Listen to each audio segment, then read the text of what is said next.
Because people just don't care in college. They'll do whatever they feel is necessary. People are getting out for the first time. A lot of people are alone for the first time. They're unsupervised. People don't know how to be cautious, be safe. Also, like a lot of creepy people come around campus.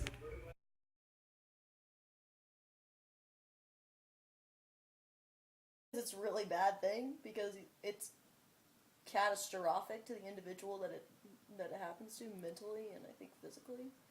So yeah, I mean, raise awareness, and you would hope that you could lower numbers.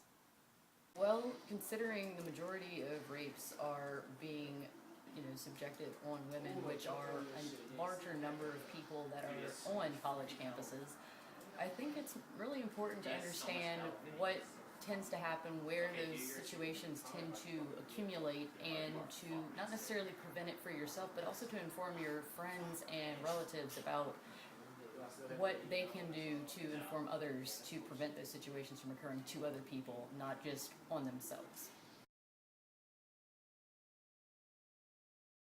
There's a lot of shame that comes with being raped. If you speak out, people look at you differently, people treat you differently. People are always thinking, oh, well, think of this boy's life. And a lot of people don't want to be responsible for ruining someone's life, even though they ruined their life. A lot of people, personally know the boys or the men that raped them. So other people will tell them to keep quiet about it. And that's my answer. Because they're embarrassed that it happened. They don't want anybody to know. Also, some are threatened that if they speak out that it'll be worthless, that nobody's going to believe them. Also because the person who was raped generally still is under the belief that the person who raped them still loves them, and that that's not who they really are, and they make up excuses for the person who raped them. The pride. If I got raped, I think I would have a hard time telling everyone too. I don't know, it's embarrassing. And yeah, I think it's a pride thing.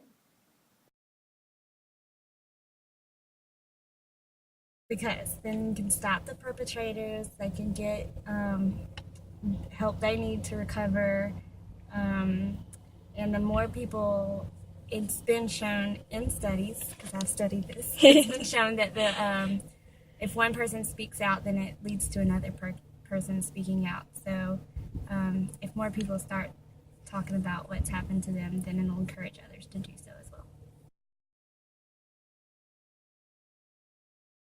It's so important that we don't make it the sense that it's the victim's doing that they were raped, just because of what they were wearing or where they were. I do think that people can take precautions as far as like being in groups and paying attention to the time it is at night. But I never think that we should blame the victim for someone physically doing something to them without their consent.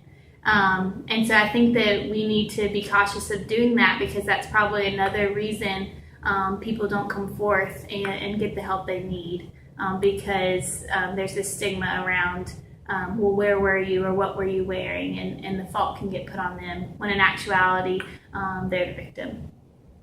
So the biggest issue with rape is the idea of consent and whether or not the person has consented by their actions. And I think if it is understood that unless a yes is present, it is not a tacit no or a tacit yes. It is whether or not that yes is there and present.